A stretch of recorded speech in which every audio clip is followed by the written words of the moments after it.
Here we go. Just sit here.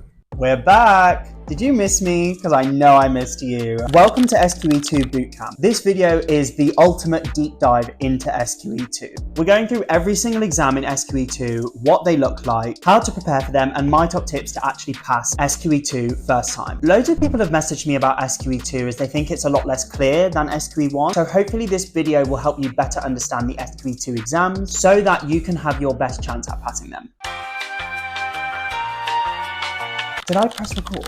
So the SQE2 exams are very different from SQE1. You have 16 practical-based exams split into your written skills and your oral skills. The 12 written exams are taken over 3 consecutive days, and the 4 oral exams are taken over 2 consecutive days. In each exam, you're marked on a scale from A to F. A is superior performance, well above the level expected, and F would be poor performance, far below what the level expected is. The letter score for each exam is then converted into a number to give you your actual score. So an A will give you 5 marks and an F will give you 0. There is an overall pass mark for SQE2, which you do need to achieve to actually pass the exams, but you don't know what that pass mark is until the results for your sitting are released. But you don't necessarily have to pass every single SQE2 exam to pass SQE2, because the pass mark is overall. You could do badly in one exam and really well in another and still be okay overall. Now you know how the exams work overall for SQE2, let's go into each specific skill and deep dive into what to expect and how you should approach each skill in your preparation for your SQE2 exams. I thought legal writing was one of the easiest SQE2 skills going into this, but after I actually finished SQE2, I realized that a lot of people around me seem to find this one of the most difficult skills. In legal writing, you have 30 minutes writing a letter or an email correctly applying the law to a client's situation. As with all of the written skills, 50% of your marks go to the skills and 50% of your marks go to the law. So it is really important in legal writing that you do have a strong grasp of the law, as you will need your functioning legal knowledge to pass these SQE exams. That includes not only law relevant to the matter, but also other principles and ethical considerations that could be relevant to the matter that you've got going on. So any student looking to take SQE2 should have revising the FLK as one of their top priorities in preparing for this exam. One thing that is really important for legal writing is that your writing is recipient focused. So whether that's for a client, a third party, the other side in your case, your writing being recipient focused is one of the key criteria that you're actually being marked against.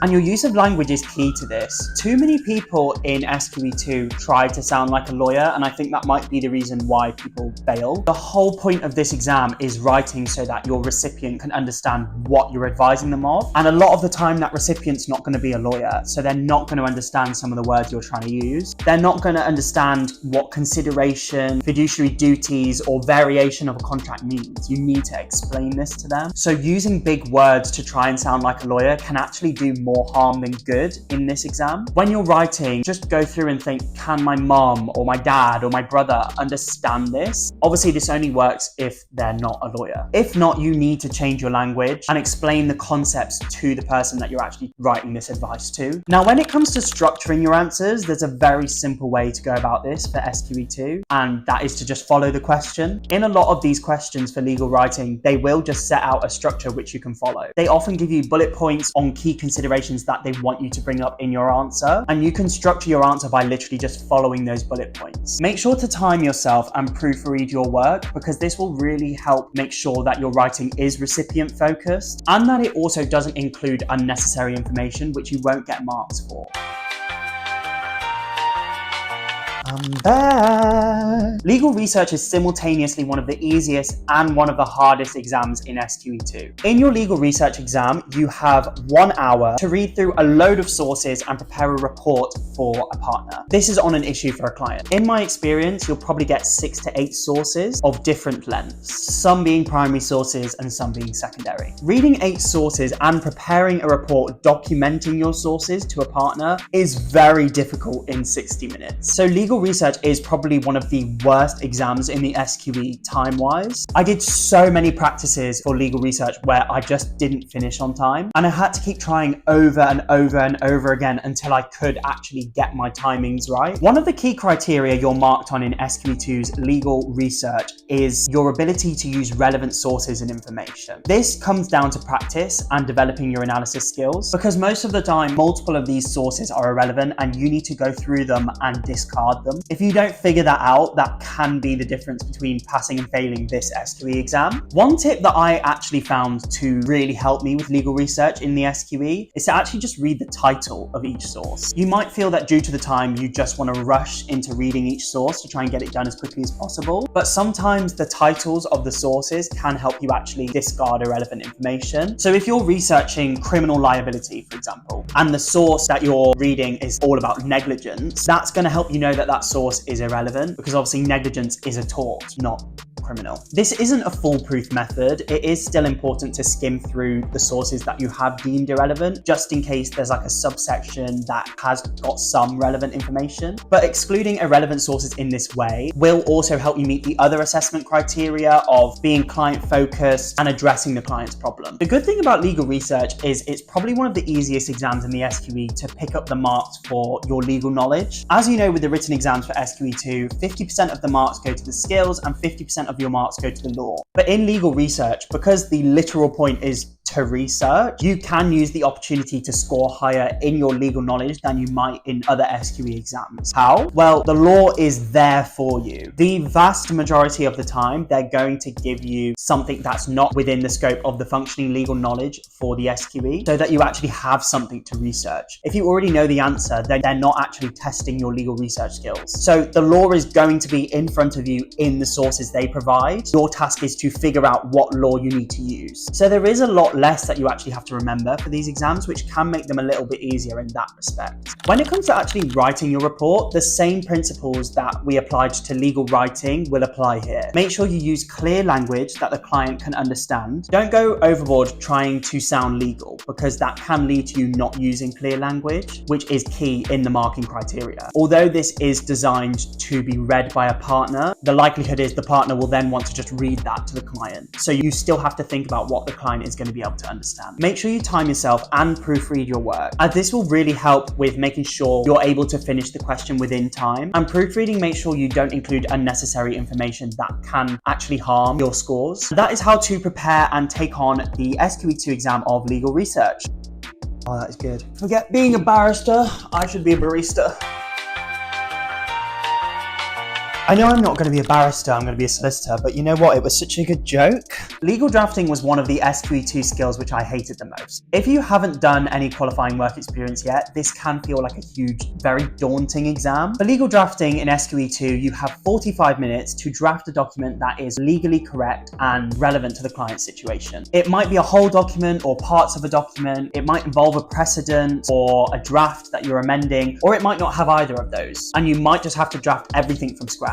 So how can you even go about this? So the assessment criteria for drafting in the SQE states that you need to draft a document that is legally correct and structure it appropriately and logically. The thing is, with drafting in the SQE, you have 3 drafting exams on different areas of the functioning legal knowledge. So it's very, very likely that a form or whatever is going to come up and you're going to have to draft something that you've not seen before. There are some that you should study and know the general structure of, and these would be what I would call the common documents. The documents that come up very, very early on in your legal career and very often in legal practice. Basically something that you could imagine every lawyer has seen by the time they've qualified. This is going to be things like a particulars of claim, draft board minutes, statements of case. These are all documents that you should revise and know how to draft. Use examples and analyze how they're structured, whether they're written in the first or third person, have they got an introductory paragraph, what's the tone of that paragraph. Revise these common documents, because if they come up, you should be prepared to draft these without any draft or precedent if that happens. Not having a draft or precedent is something which a lot of SQE students panic about. I know it's something that I was panicking about a lot, as it can feel really stressful when you feel like you've got no guidance, and obviously a little bit artificial, because in practice, when are you going to draft something with no reference? But with legal drafting, a lot of things are going to come up which you've never seen before. Forms that you didn't know existed, and you're going to have to draft them. Don't be too scared by that. If these are forms that you've couldn't reasonably have been expected to have seen before, or they would know that not everyone has seen them, you're probably going to have a draft or precedent to go from. They're not just going to completely leave you in the lurch if it's just some random document plucked from legal obscurity. This is what's so key with the SQE. They're testing you to the level of a day one qualified lawyer, not to the level of a partner. I think so many people get worried about this whole day one qualified solicitor standard, because obviously before you just had to meet the level of a trainee, and now it's up to the day one solicitor, but it's still not the level of a partner. If there's things that you're expected to look up on day one, that is reflected in the exams. So to prepare for this situation where you might be faced with a document that you've never seen before, you need to practice and adopt good drafting techniques. Learning how to draft, what sort of language you use, and how a document is generally structured will help you when it comes to your drafting exam in the SQE, because then you can use those techniques and just give it your best shot. Day one lawyers are going to come across things they've never seen before. That is inevitable, but they are expected to adapt and use the skills that they have to draft what they need to do. So just give it your best go. The thing is with drafting, it does not have to be perfect to be correct. Look at the marking criteria. The document needs to be structured logically and be legally correct. That doesn't say the document must be done in the one correct way. Lawyers that have been qualified for 10 plus years will still draft things differently. Every lawyer has their own drafting style. It's all about being logical with your drafting and making sure that your document meets the aims of what you've been asked to achieve. Legal drafting is, in my opinion, the SQE exam that probably tests your ability to adapt the most. So that is what you need to be prepared to do. And you should do that by revising common documents and practicing good drafting techniques so that you can tackle whatever the SQE puts in front of you. I feel like I need a break. This is exhausting. The best way I can describe case and matter analysis in a way which would make sense would be to describe it as a sort of problem question. With this SQE exam, you have 60 minutes to analyze a case study and any documents that might be relating to it, and to prepare a report to a partner giving your legal analysis of the client's case and providing client-focused advice. So basically what you're expected to do for this SQE exam is analyze a client's case and write a report on it for a partner, which they could then just effectively read to the client. So whilst your email is going to be to the partner, the report should be tailored in a way that a client could understand it, so that you can hit that criteria of giving recipient focused advice. The assessment criteria of being client focused actually involves more than just stating the legal perspective. This exam, you really need to think commercially and think, what is the client trying to achieve, and tailor your advice to that. So what do I mean? If your client is saying, I want to do this to achieve this goal, can I do that? If the answer is legally no, you can't do that, then say that to them, but also think about the client's goal and say the client's goal might actually be achieved by doing this instead. That will help you score highly in case and matter analysis, as long as it is relevant to the facts that are put in front of you. As we know, retaining the law from SQE1 is really important for SQE2, because 50% of your marks, especially in the written skills, go to your use of the legal knowledge, and you're going to need it to be able to apply it to the client's situation comprehensively. That means your flashcards, mind maps, blurting, active recall, whatever method you've been using to retain your functioning legal knowledge, you need to make sure that you're on top of your law, as it is half of your marks for this exam. And then it really is just as simple as practice and making sure you're moving through each point logically as it is presented in the question. This will help you stay on track and avoid using irrelevant information, which can kill your marks in the SQE2 exams. Proofreading is so important for this exam. You might spot an issue that has nothing to do with what the client's asked about, and if you've advised on that, proofreading your answer will allow you to see that actually that is not client focused. So even though you might think, oh, this is an issue that we could bring up, if they've not asked in the question about any issues relating to that, then you're going off topic. If that issue could be relevant, then you could include it, but a lot of the time there's going to be some red herrings in there to just throw you off. So don't be fooled by irrelevant issues. Proofread your work so that you can stay focused to the questions that have actually been asked. Advocacy is one of the most intimidating exams in the SQE, one which many students have no idea how they're going to pass. But I was able to pass advocacy first time, actually scoring 100% in one of my exams. Advocacy is probably the SQE exam which most students do not want to do. Oral exams in general were my worst nightmare, and advocacy is the exam where you have to stand in front of a judge played by a real solicitor and deliver a case to them. You have 45 minutes to go through an email and any related documents and prepare your submission submissions to the judge. Then you have 15 minutes to deliver your oral arguments to the judge, and you might be asked questions by the solicitor who is playing the judge on your case. Obviously, this is really daunting, as if you get the law wrong, this is a real solicitor, so they can pull you up on the knowledge. Like with most of the SQE2 exams, you get 50% of your marks for the use of skills, 50% of your marks for your use of law. Whilst you might think 45 minutes sounds like a really long amount of time to prepare for your 15-minute submissions, you have to remember that the SQE2 oral exams, anything written is handwritten. So that can slow you down a lot more than typing would. So the key to advocacy is having a solid structure that you can just tailor in each different case that you have. One of the key assessment criteria for advocacy is your use of a clear and logical structure, and having a clear structure will help you deliver your argument more confidently, which will also help you present a more persuasive argument. Make yourself a set structure for your introductions so you know exactly how you're starting your advocacy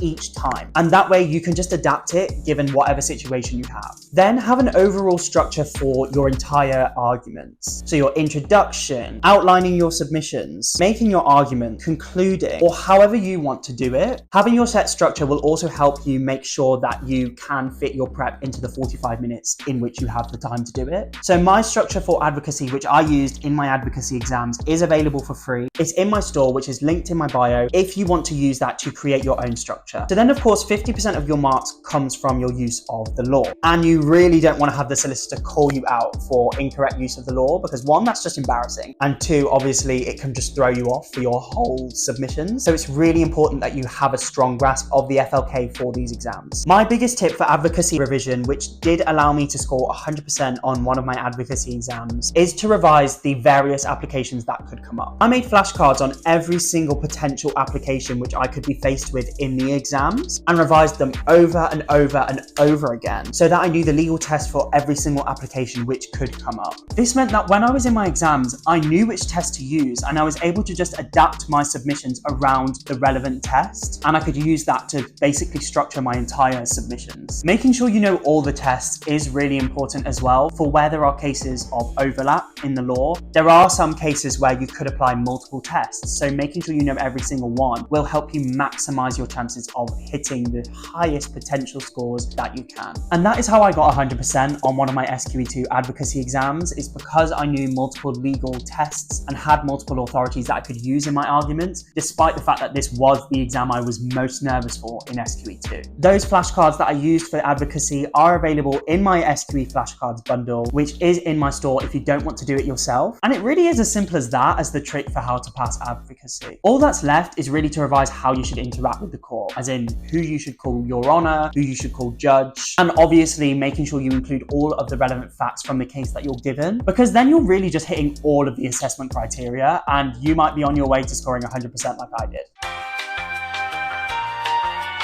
Advocacy was a long one. Should I risk it? Because I've literally got like 7% left. Client interviewing is a unique exam in the SQE because you have the oral client interviewing and then the handwritten attendance note afterwards. There is actually separate criteria for these two parts of this one exam. So in the SQE, you have just 10 minutes to prepare for your client interview and go through the case and any associated documents. Then you have 25 minutes for the interview and then 25 minutes afterwards to prepare an attendance note and document your legal analysis. That timing is really tight, probably one of the tightest in the whole of the SQE. You've only got 10 minutes to read the email, go through any documents and kind of gather your thoughts and figure out what sort of questions you might want to ask. Then you're kind of going into the interview really blind and just trying to figure out what the client's issue actually is and then provide them some preliminary advice on that. The client interview is very unique within the SQE because you're not actually assessed on the law at all within the actual client interview. It is 100% assessed on skills. So you could get the law wrong in your client interview and still get through it with 100%. The aim of the interview is to gain the client's trust and to get the full information that you will need from the client so that you can understand and advise them on their issues. You don't have to advise them fully at this stage, but you will have to give them enough preliminary advice so that they feel like they can trust you and trust your advice. But you are giving this interview based on the fact that you're going to advise them fully at a later stage. This assessment criteria is all about listening to the client, being able to communicate with them effectively, building a relationship of trust and confidence with them, and just being professional. Because you're not being assessed on the law in this exam, it is all about confidence. And if you can't think of the answer, you can kind of just play this to the client and say something along the lines of, you'll follow up on this issue in a client care letter so that you can give the advice fully and explain it in a clear, set out way, or something like that. Don't lie and give them incorrect information on purpose, because after the interview, you have to write your attendance note. The clients are played by actors, not solicitors, and some may be really stingy with the information. One of my client interviews literally got railroaded by the actor because they just refused to answer any open questions, which is not what they should have been doing. Some of them are really going for their Oscars nominations when it really is not that serious. So when you're preparing for your client interviews in SQE2, I would suggest you should prepare with somebody playing the client as hostile and they just won't give you any information, so that you can be prepared to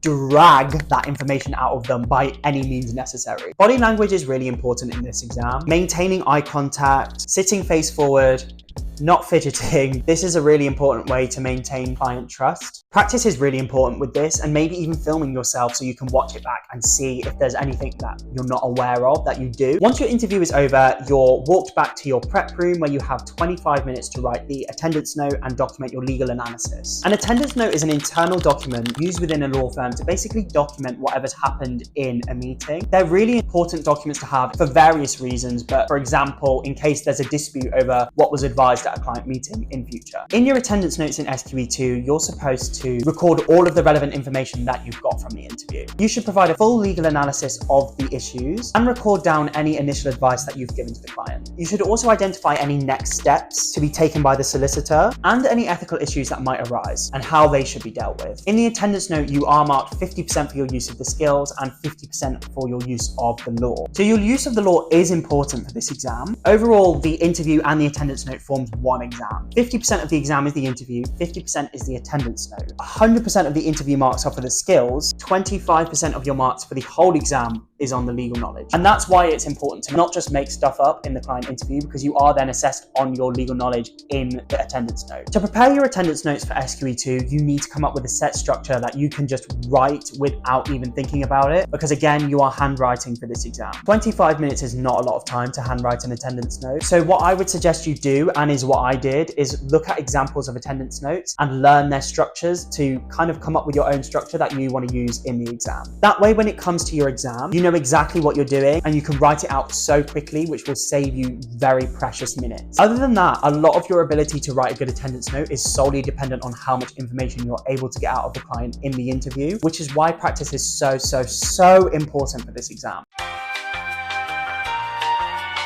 Am I not in the center? In the previous parts, we talked about the 6 main skills that the SQE2 tests. However, there is a secret skill in SQE2 which you should be aware of, because you are assessed on it, but they won't tell you when they're assessing you on it. This is a skill that's actually assessed in other exams. So the situations are designed so that this skill is also tested within the broader context of another question. And this is the skill of negotiation. Negotiation can come up in the client interview, case and matter analysis, or legal writing. It will come up at some point in your SQE2 exams, but you won't know when. So because you're not being told when negotiation is being tested, part of what you're marked on for negotiation is actually identifying that there is a scope for negotiation in this question. This is really important because it actually also feeds into a lot of the other assessment criteria, like ensuring that your advice is client focused and comprehensive, not just thinking legally, but actually considering the client's situation and what is going to best achieve their goals. It's all about thinking commercially, about how you can meet your client's interests the most effectively. So it might come up in a situation where your client is a landlord and they're having a problem with their tenant. Say they're looking to recover some money off them for something and the tenant doesn't want to pay for it. There could be an element of negotiation there. You could raise this to the client, suggesting they meet somewhere in the middle. To prepare for negotiation, you should prepare negotiation strategies and practice thinking through a negotiation. For example, if your client's goal is to save £100 on a deal, you're not going to start with, we want to save £100 on the deal, because that is your client's bottom line. Your negotiation strategy might be something like coming in at a saving of £200, so your worst case scenario would be the client's bottom line. This is a really important part of SQE2, but it can be really tricky as it's easy to forget about when you have so much else going on. So practice really is key here, as the more you practice questions where negotiation comes up, the more likely you're going to be able to pick it out in the exam if it comes up, when it comes up. I'd also recommend in your SQE2 exams that you spend some of your reading time specifically looking for negotiation within the question. So for case and matter analysis and legal writing, actually looking through the question, specifically trying to find any negotiation points. It won't take you that long, but it will give you the opportunity to just spot any issues and bring them up so you can get the points for them in your SQE2 exams. And that is how to prepare for the SQE2 skill of negotiation. And that's SQE2 for you. I hope this video helped you understand more about how the SQE2 exams actually work and how you can prepare for it to give yourself the best chance that you can at passing these exams. If you liked this video, I have loads more on SQE2 that you can check out, including one specifically on the SQE2 oral skills. You can check them out by going to my SQE playlist on my channel and checking out the different videos that I've got in there. Make sure to like and subscribe so you never miss another video like this, and let me know if this helped you. Thumbnail, thumbnail, thumbnail. I know. Let's switch it up.